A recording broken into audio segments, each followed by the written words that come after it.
Teacher बनने के लिए डिग्रीज से भी इंपॉर्टेंट होती हैं स्किल्स। देखो, एक बार हम डिग्री तो ले लेते हैं लेकिन स्किल्स जनरेट करना भूल जाते हैं, जिसकी वजह से जब भी हम स्कूल्स में इंटरव्यूज के लिए जाते हैं तो हम सेलेक्ट ही नहीं हो पाते। तो कौन कौन सी ऐसी स्किल्स हैं, चलो बताती हूँ। सबसे पहली और मोस्ट इंपॉर्टेंट स्किल है अपने ही सब्जेक्ट में आपकी मास्टरी होना। चाहे आपका सब्जेक्ट कोई भी है, उसमें आप 6 से लेकर के 10th 12th तक की बुक्स को पढ़ना स्टार्ट कर दो, एनसीईआरटी बुक्स को पढ़ना शुरू करो, ठीक है। और ज़्यादा से ज़्यादा नॉलेज गेन करने की कोशिश करो। यूट्यूब पर ऐसे चैनल्स को आप देख सकते हो जो आपके फील्ड से रिलेटेड है और आप उसमें एक्स्ट्रा नॉलेज भी लेकर रखो, जिसकी वजह से जब आप क्लास में जाओगे तो आपके अंदर एक कॉन्फिडेंस बिल्डअप हो जाएगा, क्योंकि कॉन्फिडेंस ही सबसे बड़ी चीज़ होती है, ठीक है।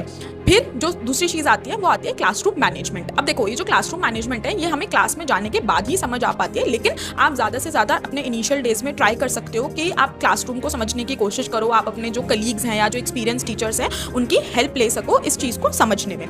जो तीसरी और पार्शियली इंपॉर्टेंट चीज़ आती है वो आती है बच्चों को समझना, क्योंकि देखो एक ही क्लास में बहुत सारे बच्चे होते हैं and every child is different. तो उन बच्चों की समझ, उनकी अंडरस्टैंडिंग को समझना, वो किस तरीके से फंक्शन करते हैं वो समझना। बहुत सारे स्टूडेंट्स के साथ हमें बहुत स्ट्रिक्ट रहना पड़ता है, बहुत सारे स्टूडेंट्स के साथ हमें बहुत लीनियंट भी बिहेव करना पड़ता है। ये सारी चीज़ें आपको एक्सपीरियंस से आएंगी, लेकिन जो फर्स्ट वाली चीज़ थी वो आपको क्लास में जाने से पहले ही करनी पड़ेगी। तो इन स्किल्स को आप ज़रूर डेवलप करो, और इसके अंदर मैं कंप्यूटर बेस्ड स्किल्स भी ऐड ऑन करना चाहती हूँ। तो ये सारी स्किल्स जब आप सीख जाओगे तो I am pretty much sure कि आप एक बहुत अच्छी टीचर बनोगे।